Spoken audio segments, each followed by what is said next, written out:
Bye Alphons डोडेट।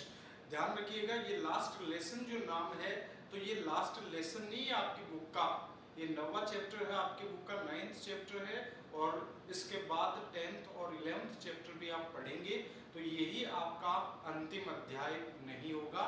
ये पाठ का टाइटल जो दिया गया है वो लास्ट लेसन है, और क्यों दिया गया है ये टाइटल, ये हमें कहानी के बारे में जब पढ़ेंगे तो पता चलेगा कि इसका नाम लास्ट लेसन क्यों रखा गया। तो कहानी देखते हैं, उससे पहले आप देखिए राइटर के बारे में, अल्फोंस डोडेट के बारे में हम जान लेते हैं। तो अल्फोंस डोडेट जो हैं, Alphonse Daudet was a French novelist. Alphonse Daudet एक फ्रेंच नॉवेलिस्ट थे, फ्रांसीसी उपन्यासकार थे, ठीक है, फ्रेंच नॉवेलिस्ट थे ये, फ्रांसीसी उपन्यासकार थे, एंड शॉर्ट स्टोरी राइटर, और शॉर्ट स्टोरी राइटर थे।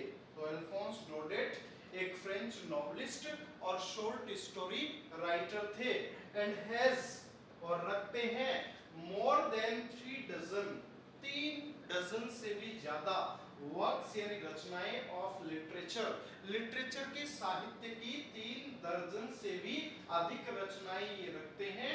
टू हिज क्रेडिट, अपने क्रेडिट में, अपने योगदान में, मतलब उस साहित्य को योगदान दिया है उन्होंने, 3 दर्जन से भी अधिक साहित्यिक रचनाओं का उन्होंने योगदान दिया है। He is considered, उनको कंसिडर किया जाता है, अल्फोंस डोडेट को माना जाता है to be one of the most, एक सबसे अधिक आइकॉनिक नेम्स यानी प्रतिष्ठित नाम, जाना जाता है इसको प्रतिष्ठित नाम से, ऑफ फ्रेंच लिटरेचर, फ्रांसीसी जो साहित्य है वो फ्रांसीसी साहित्य के प्रतिष्ठित नामों में से उनको एक जाना जाता है। He portrayed, उन्होंने पोर्ट्रे किया, चित्रण किया, अल्फोंस डोडेट ने पोर्ट्रे किया, चित्रण किया ह्यूमन इमोशंस, ह्यूमन इमोशंस का, मानवीय भावनाओं का उन्होंने चित्रण किया, इन ए वेरी रियलिस्टिक मैनर, एक बहुत ही रियलिस्टिक यानी यथार्थवादी मैनर से, तरीके से उन्होंने ह्यूमन इमोशन का चित्रण किया अल्फोंस डोडेट ने। तो देखते हैं अल्फोंस डोडेट लेसन में क्या लिखते हैं, लास्ट लेसन में। तो पहले हम इस चैप्टर को देखते हैं। आई स्टार्टेड, मैंने स्टार्ट किया, यहाँ पर नरेटर जो है कहानी का वो कोई बच्चा है, ये हमें देखने से पता चल जाएगा। तो मैंने स्टार्ट किया फॉर स्कूल, स्कूल के लिए, मतलब मैं स्कूल के लिए रवाना हुआ। आई स्टार्टेड फॉर स्कूल, मैं स्कूल के लिए रवाना हुआ, वेरी लेट, बहुत देरी से, तो मैं बहुत देरी से स्कूल के लिए रवाना हुआ। दैट मॉर्निंग, उस सुबह है, मैं स्कूल के लिए बहुत देरी से रवाना हुआ, मतलब डेफिनेटली ये कोई स्कूली स्टूडेंट है जो अपने बारे में बता रहा है। ये नरेटर कहानी का जो है वो एक स्कूली बच्चा है, स्कूल में पढ़ने वाला बच्चा है, वो कह रहा है कि मैंने स्कूल के लिए बहुत देरी से रवाना हुआ। एंड वॉज, और था, इन ग्रेट ड्रेड, बहुत ज्यादा ड्रेड में, ड्रेड मतलब डर, और बहुत ज्यादा डर में था मैं, मतलब उसको बहुत डर लग रहा था। ऑफ स्कोल्डिंग, स्कोल्डिंग यानी डांट फटकार का, और मुझे डांट फटकार का बहुत ज्यादा डर लग रहा था। लेखक कह रहा है कि लेखक नहीं, सॉरी, इसमें नरेटर है, ये कहानी का नरेटर अलग है, कहानी लिखी हुई है अल्फोंस डोडेट के द्वारा, लेकिन इसका जो नरेटर है, कहानी सुनाने वाला, वो कोई एक बच्चा है स्कूल में पढ़ने वाला। वो कह रहा है कि मैं उस सुबह बहुत देरी से स्कूल के लिए रवाना हुआ और मुझे बहुत डर लग रहा था, स्कोल्डिंग का, डांट फटकार का मुझे बहुत ज्यादा डर लग रहा था। स्पेशली, विशेषकर, बिकॉज, क्योंकि M Hamill has said, M Hamill ने, हैज सेड यानी कहा है, कहा था, क्योंकि एम हैमिल ने कहा था दैट कि ही वुड क्वेश्चन, वो क्वेश्चन करेगा, प्रश्न करेगा, क्योंकि एम हैमिल ने कहा था कि वो प्रश्न करेगा। एम हैमिल, मिस्टर हैमिल, श्रीमान हैमिल, ये अध्यापक थे, उन्होंने कहा था कि वो प्रश्न करेंगे अस, हमसे, ऑन पार्टिसिपल्स, पार्टिसिपल्स पर। पार्टिसिपल्स को हिंदी में तो कहा जाता है कृदंत, ठीक है, कृदंत बोलते हैं पार्टिसिपल्स को हिंदी में। और वैसे मैं आपको बता दूं इंग्लिश में there are 3 kinds of participles, present participle, past participle and perfect participle, ठीक है। वर्ब की first form plus ING is called present participle. First form of the verb plus ing is called present participle. Third form of the verb is called past participle. Having plus third form of the verb is called perfect participle. तो ऐसे तीन participles English में होते हैं। तो mister हैमल ने हमसे कहा था कि वो हमसे participles पर क्वेश्चन पूछेंगे, इसलिए विशेषकर मुझे डर लग रहा था और इसलिए लग रहा था and I did not know, और मैं नहीं जानता था द फर्स्ट वर्ड यानी पहला शब्द अबाउट देम, उनके बारे में मैं पहला शब्द भी नहीं जानता था, पार्टिसिपल्स के बारे में मुझे पहला शब्द भी नहीं आता था। तो यहाँ पर एक क्वेश्चन स्टार्टिंग में ही बन गया कि why was the narrator in great dread of A scolding. Narrator बहुत ज्यादा डर में क्यों था स्कोल्डिंग के, तो यहाँ पर आंसर क्या हो गया, the narrator was in great dread of scolding because he started for school very let that morning, but especially because Mr. Hamel had said that he would question them on participle and he did not know the first word about them। ये इसका proper answer हो जाएगा। अब आगे देखते हैं, ये internal question भी है, एक्सटर्नल क्वेश्चन भी है।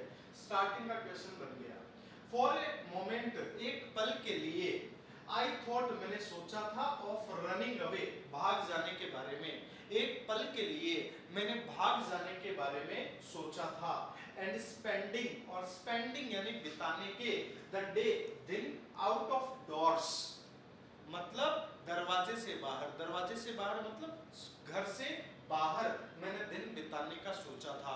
अब नरेटर ने, स्कूल का बच्चा, वो कहाँ तक उसकी सोच जा रही है, वो कह रहा है कि जब मुझे कुछ पढ़ाया हुआ, मैम हैमल के द्वारा पढ़ाया गया, अगर मुझे कुछ भी नहीं आता था तो मैंने क्या सोचा कि मैं भाग जाऊं और घर से बाहर ही दिन बिताऊं, ऐसा उसने एक पल के लिए सोचा। It was so warm, it was ये था, so warm, बहुत ही गर्म, क्या था बहुत गर्म, दिन, दिन बहुत गर्म था, गर्म दिन था, so bright, बहुत ही bright, बहुत ही सुनहरा दिन था। The birds were chirping, the birds यानी पक्षी, were chirping, चिर्प कर रहे थे, चहचहा रहे थे, पक्षी चहचहा रहे थे, at the edge यानी किनारे पर, of the woods, woods किसको बोलते हैं, जंगल को, फॉरेस्ट को कहा जाता है वुड्स, तो पक्षी जंगल के किनारों पर चहचहा रहे थे, and in the open field, और ओपन फील्ड में, खुले मैदान में, बैक पीछे, ऑफ द सो मिल, सो मिल क्या होती है, आरा मिल, जहां पर लकड़ी वगैरह काटी जाती है, ठीक है, वो कहलाती है, वो मिल, वो कहलाती है सो मिल। तो खुले मैदान में आरा मिल के पीछे की तरफ, द प्रशियन, प्रशियन सोल्जर्स जो थे, प्रशियन सैनिक जो थे, सोल्जर्स वर ड्रिलिंग, कसरत कर रहे थे, सैन्य अभ्यास कर रहे थे, ड्रिल मतलब होता है सैन्य अभ्यास करना। तो सो मिल के पीछे, आरा मिल के पीछे, खुले मैदानों में प्रशियन सोल्जर्स जो थे, प्रशियन सैनिक जो थे, वो सैन्य अभ्यास कर रहे थे। It was all much more tempting, it was ये था all सब कुछ, much more यानी बहुत ज्यादा, tempting यानी ललचाने वाला, ये सब कुछ बहुत ज्यादा ललचाने वाला था, ये सारी चीजें बहुत ज्यादा ललचाने वाली थी। कौन कौन सी चीजें ललचाने वाली थी, कि दिन बहुत गर्म और सुनहरा दिन था, पक्षी जंगल के किनारे पर चहचहा रहे थे, प्रशियन सोल्जर्स जो थे वो आरा मिल के पीछे खुले मैदानों में सैन्य अभ्यास कर रहे थे, ये सारी की सारी चीजें बहुत ज्यादा टेम्पटिंग थी, बहुत ज्यादा ललचाने वाली थी। देन द रूल यानी नियम से, किससे ज्यादा ललचाने वाली थी, नियम से ज्यादा ललचाने वाली, फॉर पार्टिसिपल्स, पार्टिसिपल्स के जो नियम थे, पार्टिसिपल्स के लिए जो नियम थे, उन नियमों से भी ज्यादा ललचाने वाली थी ये सारी चीजें। But I had the strength, लेकिन नरेटर कहता है बट लेकिन, आई हैड द स्ट्रेंथ, मुझ में स्ट्रेंथ थी, ताकत थी, टू रेसिस्ट यानी विरोध करने की, लेकिन मुझ में विरोध करने की ताकत थी। किसका विरोध करने की ताकत थी, अपने मन का विरोध करने की, उसका मन ललचा रहा था कि वो स्कूल से बाहर दिन बिताए, अपने घर से बाहर दिन बिताए, ऐसा वो चाहता था, ऐसी इच्छा उसकी थी, लेकिन अपने मन की इच्छाओं का विरोध करने की ताकत उसमें थी, वो ऐसा बता रहा है कि मुझ में वो विरोध करने की ताकत थी। एंड हरिड ऑफ, और हरिड ऑफ यानी तेजी से चला गया मैं, टू स्कूल, स्कूल की ओर, और मैं तेजी से स्कूल की ओर चला गया।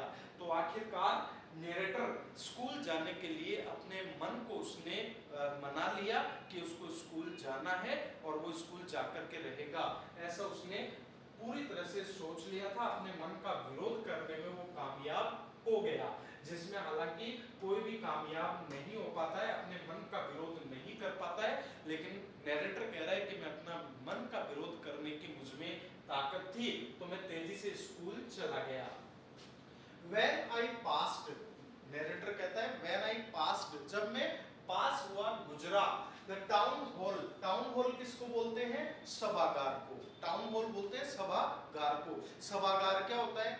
जैसे मान लीजिए कोई कस्बा है, कोई टाउन है, उस टाउन के बीचों बीच एक हॉल बना होता है, एक बड़ा सा हॉल होता है, और बड़े से हॉल में जैसे बहुत बड़ा हॉल, बहुत बड़ा कमरा है, और उस कमरे के अंदर कोई न्यूज़ है, टाउन से रिलेटेड कोई भी न्यूज़ है, वो न्यूज़ वहाँ चिपका दी जाती है सभागार में, और बीचों बीच होता है कस्बे के, तो सारे लोग वहाँ आकर के कस्बे से रिलेटेड समाचार देख लिया करते थे।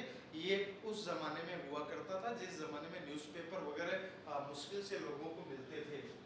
तो जब मैं सभागार के पास से गुजरा, टाउन हॉल के पास से जब मैं गुजरा, देयर वाज ए क्राउड, एक क्राउड थी, एक भीड़ थी। जब मैं सभागार के पास से गुजरा तो एक भीड़ थी in front of the bulletin board, in front of यानी सामने, the bulletin board, bulletin board होता है समाचार पट्ट, तो समाचार पट्ट के सामने बहुत भीड़ थी। जब टाउन हॉल से वो गुजरा तो गुजरते गुजरते उसने देखा कि टाउन हॉल में जो बुलेटिन बोर्ड लगा हुआ था, समाचार पट्ट लगा हुआ था, उस समाचार पट्ट के सामने बहुत भीड़ थी। और फॉर, क्योंकि अब देखिए, फॉर क्योंकि द लास्ट 2 इयर्स, पिछले 2 सालों से, ऑल अवर बैड न्यूज, हमारी सभी बैड न्यूज, हमारी सभी बुरी खबरें, हैड कम यानी आई थी, फ्रॉम दियर, वहीं से, क्योंकि पिछले 2 सालों से हमारे सभी बुरी खबरें वहीं से आई थी। कहाँ से आई थी बुरी खबरें? बुलेटिन बोर्ड से। जो टाउन हॉल में बुलेटिन बोर्ड लगा हुआ था, वहीं से हमें सारी बुरी खबरें मिली थी पिछले 2 सालों में। कौन कौन सी बुरी खबरें? द लॉस्ट बैटल्स, हारी हुई जो लड़ाइयाँ थी उनके बारे में बुरी खबरें। द ड्राफ्ट यानी मसूदा, द ऑर्डर्स यानी आदेश ऑफ कमांडिंग ऑफिसर, नेतृत्व कर रहे अधिकारियों के आदेश, मसौदे होते कोई भी, और लॉस्ट बैटल्स होती, हारी हुई लड़ाइयाँ होती, उनकी सारी खबरें जो थी, बुरी बुरी खबरें, वो सारी उसी टाउन हॉल के सभागार से हमें मिलती थी। एंड आई थॉट, और मैंने सोचा, टू माई सेल्फ यानी स्वयं, मैंने स्वयं सोचा, थॉट टू माई सेल्फ मतलब मन ही मन सोचा, और मैंने मन ही मन सोचा, विदाउट स्टॉपिंग, बिना रुके हुए, मैंने मन ही मन सोचा। क्या सोचा मैंने बिना रुके, मन ही मन, कि what can be the matter now, what can be, क्या हो सकता है, the matter, मामला, now, अब क्या मामला हो सकता है, अब क्या बात हो सकती है। जैसे टाउन हॉल के सामने से वो गुजरा तो उसने वहां पर काफी भीड़ देखी सभागार में, बुलेटिन बोर्ड के सामने, तो उसको मन ही मन यूं आया कि अब क्या बात होगी, क्योंकि ये तो पता था कि सारी बुरी खबरें वहीं से आती है, तो उसने सोचा अब भीड़ लगी हुई है, डेफिनेटली कोई ना कोई न्यूज आई होगी, इसी वजह से लोग यहाँ टाउन हॉल के बुलेटिन बोर्ड के सामने इकट्ठे हुए हैं, तो डेफिनेटली कोई ना कोई बुरी न्यूज अभी भी आई होगी, तो ही लोग इतने इकट्ठे हुए हैं। तो मन ही मन सोचता हुआ मैं जा रहा था कि अब क्या बात हो सकती है। देन फिर, एज आई हरिड बाई, जैसे ही आई हरिड बाई, मैं तेजी से गुजरा, एज फास्ट एज, उतना तेज जितना आई कुड गो, मैं चल सकता था, फिर मैं तेजी से गया और उतना तेजी से जितना मैं चल सकता था मैं वहां से गुजरा। द ब्लैक स्मिथ, लोहार, ब्लैक स्मिथ किसको बोलते हैं? लोहार, वॉक्टर, वॉक्टर नाम का एक लोहार था, हु वॉज देयर, जो वहीं पर था। अब जैसे मैं तेजी से गुजरा, उतना तेज जितना मैं चल सकता था उतना तेजी से मैं वहां से गुजरा, तभी ब्लैक स्मिथ था, एक वॉक्टर नाम का लोहार था, हु वाज देयर, जो वहीं पर था, विद हिज अप्रेंटिस, अपने अप्रेंटिस के साथ में, अप्रेंटिस होता है हेल्पर, सहायक, तो वॉक्टर नाम का एक ब्लैक स्मिथ जो अपने सहायक के साथ वहीं पर था। रीडिंग द बुलेटिन, और क्या कर रहा था ये वॉक्टर नाम का लोहार? रीडिंग, पढ़ रहा था, द बुलेटिन यानी समाचार। और ये वोक्टर नाम का लुहार भी वहां पर अपने सहायक के साथ में समाचार पढ़ रहा था।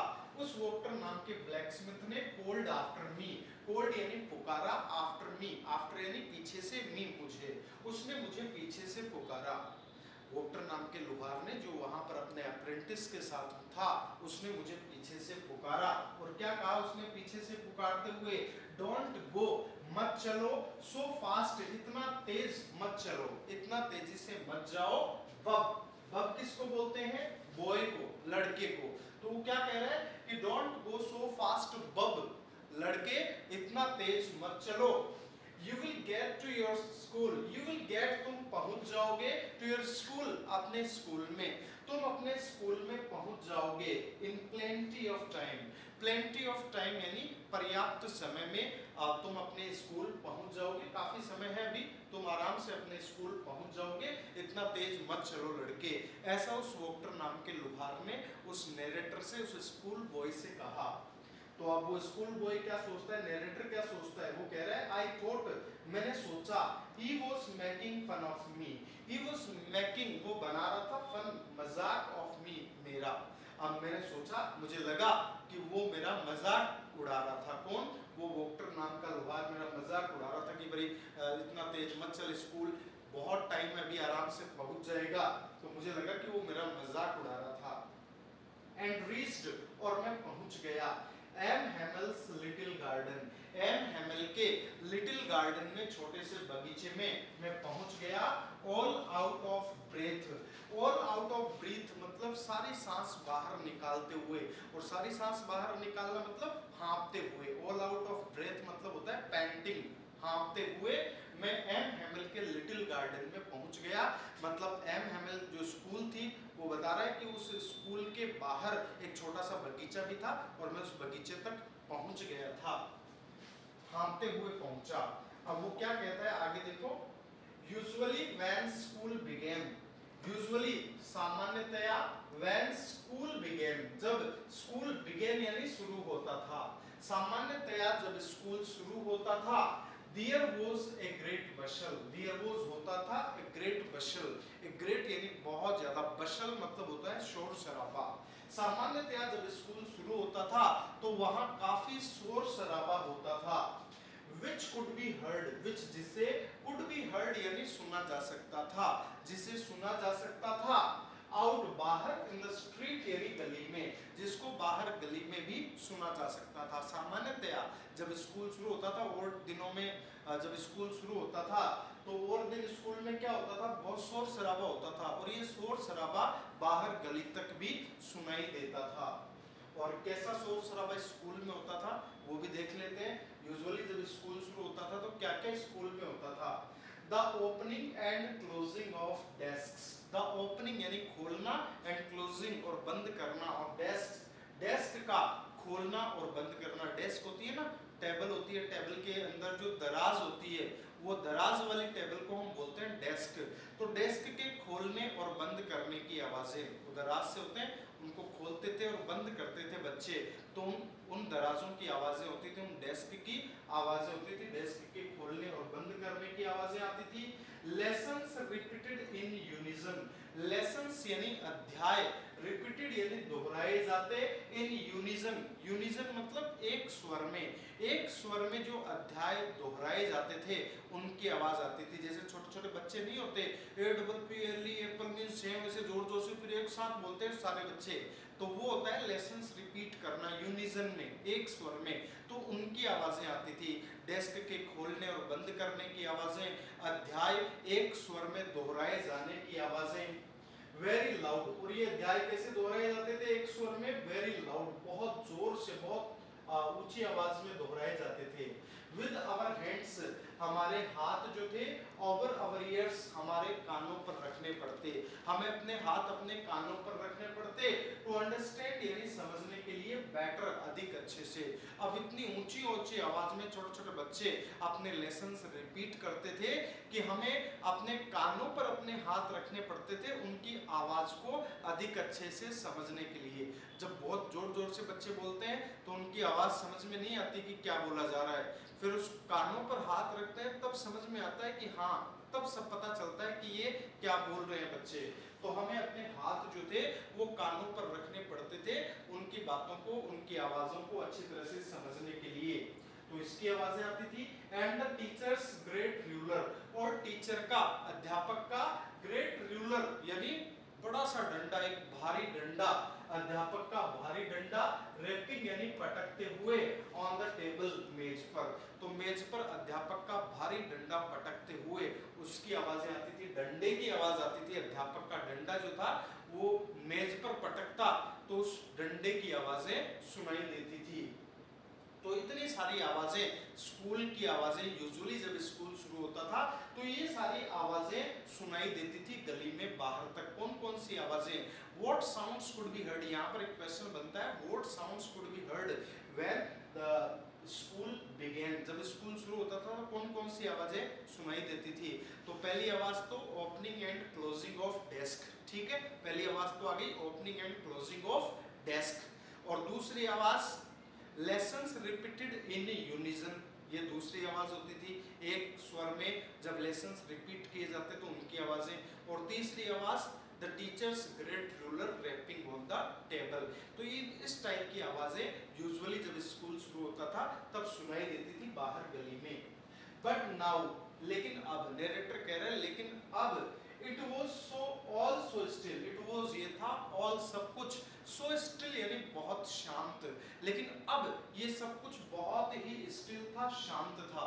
अब ऐसी आवाजें आज सुनाई नहीं पड़ रही थी, और दिनों उसको ऐसी आवाजें सुनाई पड़ती थी, लेकिन आज जो था वो सब कुछ स्टिल था, शांत था। आई हैड काउंटेड, मुझे counted on the commotion, counted का मतलब यहाँ पर है भरोसा होना, तो मुझे भरोसा था ऑन द कॉमोशन, कॉमोशन किसको बोलते हैं? शोरगुल को।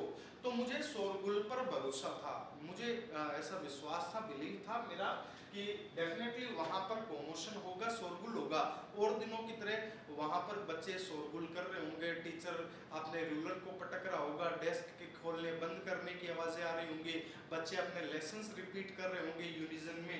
इन सारी बातों का मुझे भरोसा था, मुझे इस कॉमोशन पर भरोसा था कि to get to my desk, to get to यानी पहुंच जाऊंगा, टू माई डेस्क मेरी डेस्क तक। और मुझे इस कॉमोशन से विश्वास था, इस शोरगुल से विश्वास था मुझे कि मैं अपनी डेस्क तक पहुंच जाऊंगा without being seen, without being seen, बिना देखे हुए, मतलब बिना किसी का ध्यान गए, बिना किसी के देखे मैं अपनी डेस्क तक पहुंच जाऊंगा। इस शोरगुल से मुझे विश्वास था, इस शोरगुल पर मुझे विश्वास था कि इतना शोर शराबा होगा तो किसी का ध्यान मेरे ऊपर नहीं जाएगा और मैं चुपचाप अपनी डेस्क तक पहुंच जाऊंगा, ऐसा नरेटर को विश्वास था। बट लेकिन ऑफ कोर्स यानी वास्तव में, दैट डे उस दिन, एवरीथिंग यानी सब कुछ, हैड टू बी यानी होना था, लेकिन वास्तव में उस दिन सब कुछ होना था, as quiet as Sunday morning, as quiet as उतना क्वाइट उतना शांत, एज जितना संडे मॉर्निंग रविवार की सुबह, लेकिन सब कुछ उस दिन उतना शांत होना था जितना रविवार की सुबह होती है। अब संडे मॉर्निंग को जब स्कूल लगता है तो संडे मॉर्निंग को कोई आवाज नहीं आती, क्योंकि संडे मॉर्निंग को स्कूल लगता नहीं है, बच्चे स्कूल जाते नहीं, हॉलीडे होता है, छुट्टी होती है संडे की। तो संडे वाली सुबह बिल्कुल स्कूल के अंदर एक खामोशी, एक शांति छाई हुई होती है। तो वैसी शांति, संडे नहीं था लेकिन फिर भी वैसी ही शांति छाई हुई थी स्कूल में। तो कुछ अलग सा मुझे देखने को मिला स्कूल में, और दिनों के बजाय, यूजुअली डेज के बजाय, यूजुअल डेज के बजाय स्कूल में आज कुछ अलग देखने को मिल रहा था, कोई शोर शराबा नहीं था। Through the window, through the window यानी खिड़की से होते हुए, आई सो मैंने देखा, माई क्लासमेट्स मेरे क्लासमेट्स को। अब जैसे ही वो अपने रूम के पास पहुंचा, जो उसका क्लासरूम था, क्लासरूम के पास खिड़की बनी हुई थी, तो उसने खिड़की से अपने क्लासमेट्स को देख लिया, अपने सहपाठियों को देख लिया। वो कह रहा है कि मैंने खिड़की से अपने सहपाठियों को देखा, अपने साथ पढ़ने वाले जो छात्र थे उनको देखा, already in their places, already यानी पहले ही, इन देयर प्लेसेस अपने अपने स्थान पर थे, और वो जो उसके क्लासमेट्स थे वो पहले से ही अपने अपने स्थान पर थे, मतलब अपनी अपनी सीट पर बैठे हुए थे, अपने अपने डेस्क पर बैठे हुए थे। एंड एम हैमल, और जो मिस्टर हैमल थे हमारे टीचर, वो कह रहे हैं कि हमारे जो टीचर थे मिस्टर हैमल, वॉकिंग यानी चल रहे थे, और हमारे अध्यापक मिस्टर हैमल जो थे वो चल रहे थे up and down. Up and down का मतलब ये नहीं होगा अप एंड डाउन ऊपर नीचे, अप एंड डाउन आगे पीछे भी होता है। तो मिस्टर हैमल जो थे आगे पीछे से चल रहे थे, कभी आगे जाते कभी पीछे आते, ऐसे मिस्टर हैमल चहलकदमी कर रहे थे। समझ गए होंगे, मिस्टर हैमल चहलकदमी कर रहे थे, वॉकिंग अप एंड डाउन, चहलकदमी कर रहे थे। With his terrible iron ruler, with his terrible, अपने टेरिबल यानी भयानक, आयरन रूलर, आयरन यानी लोहे का, रूलर यानी डंडा, भयानक लोहे का डंडा। तो अपने भयानक लोहे के डंडे के साथ मिस्टर हैमल चहलकदमी कर रहे थे। अंडर हिज आर्म, अपनी आर्म में, अपनी बाजू में इस तरह से दबाए हुए लोहे के डंडे को, और वो ऐसे आगे पीछे चल रहे थे। और उनका डंडा जो था वो टेरिबल आयरन रूलर था, भयानक लोहे का डंडा था उनकी बाजू में दबाए हुए, और वो चहलकदमी कर रहे थे। I had to open, I had to open, मुझे खोलना पड़ा।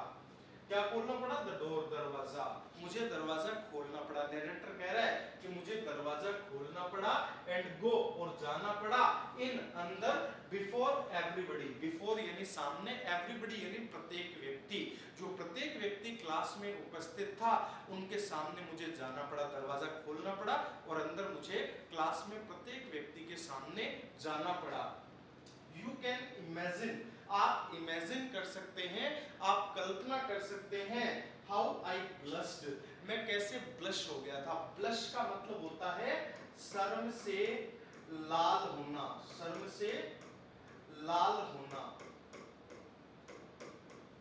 शर्मा जाना, ब्लश करना, ब्लश करते हैं तो लाल हो जाते हैं, शर्म से गाल लाल हो जाते हैं, वैसे। तो आप इमेजिन कर सकते हैं कि हाउ आई ब्लश्ड, मैं कितना ब्लश हो गया था, कितना शर्म से लाल हो गया था, आप इसकी कल्पना कर सकते हैं। एंड हाउ फ्राइटेंड, और कितना फ्राइटेंड यानी डरा हुआ आई वाज, मैं था, उसकी भी आप कल्पना कर सकते हैं। तो नरेटर कह रहा है कि मेरा जो अध्यापक था मिस्टर हैमल जो थे, सारे क्लासमेट्स अपनी अपनी जगह पर पहले से बैठे हुए थे, मैं काफ़ी लेट हो चुका था, तो काफ़ी वैसे भी डर लग रहा था, और अंदर का माहौल देख करके मुझे और डर लगने लगा कि मिस्टर हैमल उस भयानक लोहे के डंडे के साथ चहलकदमी कर रहे थे, क्लासरूम के अंदर टहल रहे थे, ठीक है। तो वो लोहे का डंडा देख देख करके वैसे ही पसीने छूट रहे थे, मैं वैसे ही डर गया था, और शर्म के मारे लाल भी हो रहा था कि भाई ये सारे लोग क्या सोचेंगे, ये लेट आया है, वो रहा है। तो मुझे शर्मिंदगी भी हो रही थी और डर भी लग रहा था।